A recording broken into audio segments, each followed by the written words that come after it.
लड़की को एहसास हुआ कि कुछ गड़बड़ है और वह छोड़ना चाहती थी, लेकिन नहर में कुछ भी नहीं था। ये पता चला कि यह सिर्फ उसकी कल्पना थी। ये कहानी यहीं समाप्त होती है। अगली कहानी एक और कहानी लाती है, क्योंकि बूढ़े व्यक्ति ने अपने पिता को घुटने टेकने के लिए मजबूर किया। आदमी ने उसे उल्टा लटका दिया और सीधे नहर के तल में डूब गया। उदासीनता के रेगिस्तान में अनुशासन में कोई बाधा नहीं है। लड़के ने बूढ़े व्यक्ति के घर की तलाशी ली, लेकिन उसे कोई भोजन नहीं मिला। जब वह घर लौटा तो उसने पाया कि उसके पिता पिछली रात बीमार थे और उत्तर पश्चिम से नफरत करते थे। सुंदर लड़के ने एक दूसरे को खाली नजर से पकड़ी गई मछलियों को देखा। बार बार सोचने के बाद उसने अपने पिता की डायरी उठाई, लेकिन उस पर लिखी धुंधली लिखावट ने उस सुंदर लड़के को पहचान में नहीं आने दिया जो उसे देख रहा था। उसने अपने पिता के शरीर को पानी में फेंक दिया और नाव को दूर भगा दिया। वह अपने पिता जैसा विद्वान खोजना चाहता था। डायरी के रहस्य को अपने लिए उजागर करें, चाहे वह उस आदमी का छिपा हुआ खजाना हो या कियांगे नाम के पिता की कहानी। युवा लड़का जल्द ही एक खेत में पहुंच गया। वहां दो किसान थे जो देखने में ईमानदार थे। युवा लड़के ने अपने विचार व्यक्त किए और कहा कि वह अपने पिता की डायरी की सामग्री के बदले में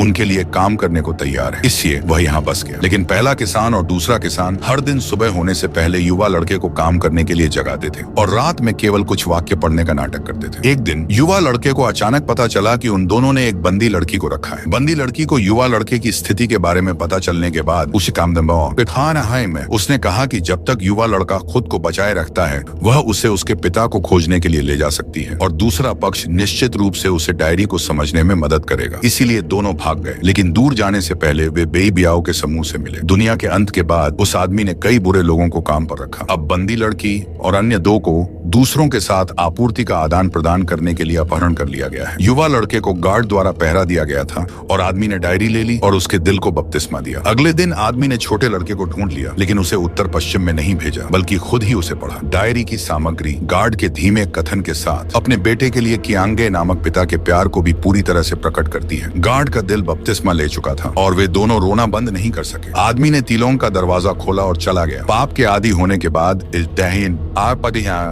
इस डायरी ने उसे बहुत बड़ा झटका दिया। अंत में उसने बेईबियाओं के समूह और अन्य लोगों को उत्तर पश्चिम में भेज दिया और अपने पापी जीवन का भी एहसास किया। युवा लड़का और बंदी लड़की यहाँ से चले गए और एक खुशहाल जीवन जी रहे थे। फिल्म यहीं खत्म होती है। यह फिल्म की पूरी सामग्री है। यह दुनिया परिपूर्ण नहीं है और थोड़ी क्रूर भी है। आप यह तय नहीं कर सकते कि अगली यात्रा अच्छी होगी या बुरी, लेकिन आप उनके प्रति अपना रवैया तय कर सकते हैं। जिस दृष्टिकोण से आप इस दुनिया को देखते हैं,